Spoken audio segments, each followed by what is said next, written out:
First of all, thanks a lot for the invitation and for the introduction. Today I would like to talk about lifestyles in general and halal and tayyib lifestyle in particular. In this context, I would like to explain the difference between the concept of halal and tayyib, and I also would like to present the impact of implementation of lifestyles on health. First of all, what is lifestyle?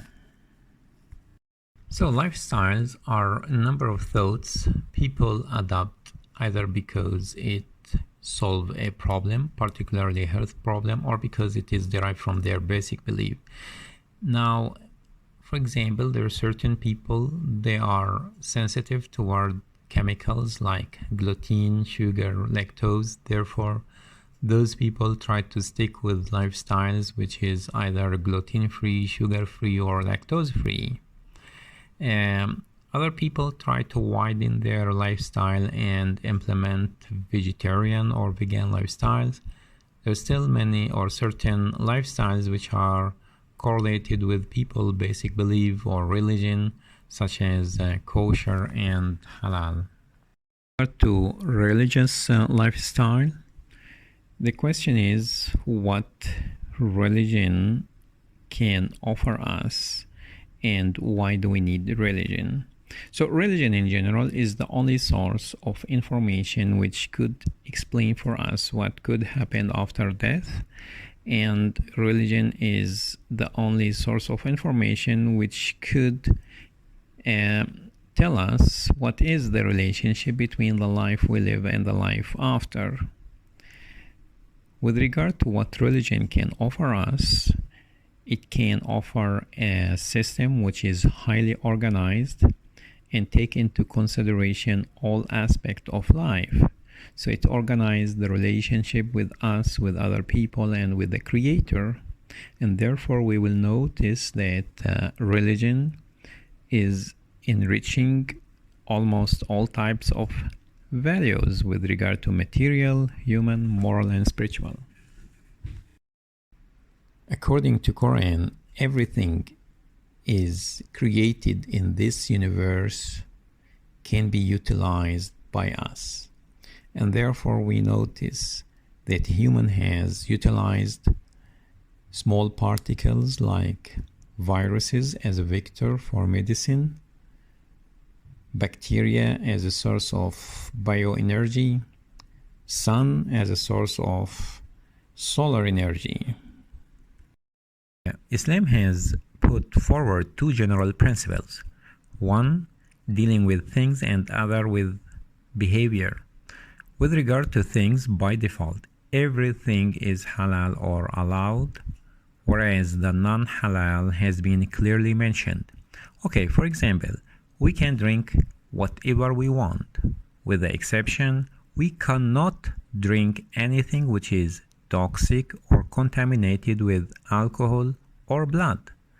Similarly, we can eat any type of meat, with the exception of any meat derived from animals that by default this animal is meat dependent, or it's called carnivores. Thus we do not eat cats, dogs, etc. The other principle deals with our actions and behavior. Islam endorses a compatible system, thus asking us to make sure that our behavior is compatible with our concept. And this is useful particularly for the enrichment of spiritual values. With regards to eating, Islam has specified two concepts, halal and tayyib.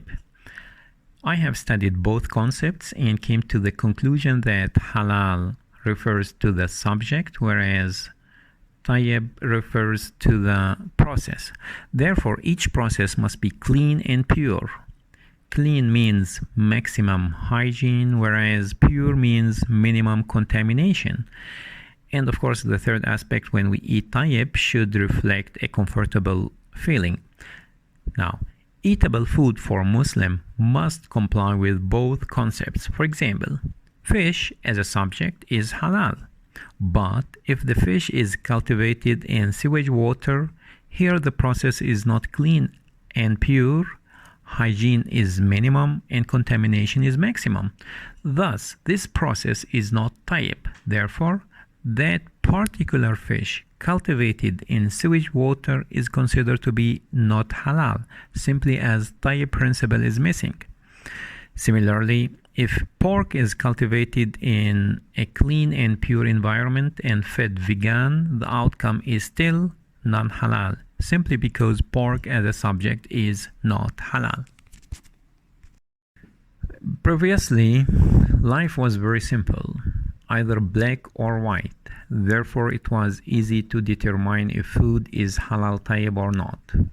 Nowadays, life has changed and food is industrialized. Therefore, it became difficult to determine the status of food.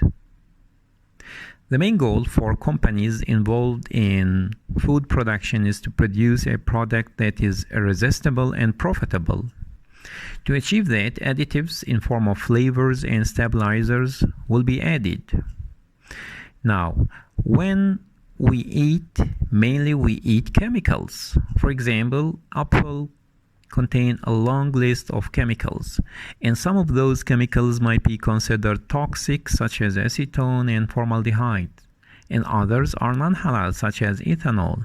But obviously what determines toxicity is the dose and the presence of other natural additives which might act as an antidote. Therefore, we trust natural process.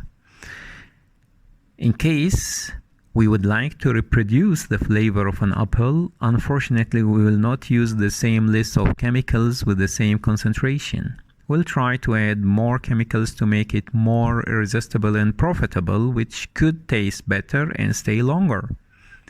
In the beginning, when companies worked in food production, particularly in the US, opium and cognac was added to the food to make sure that food is irresistible.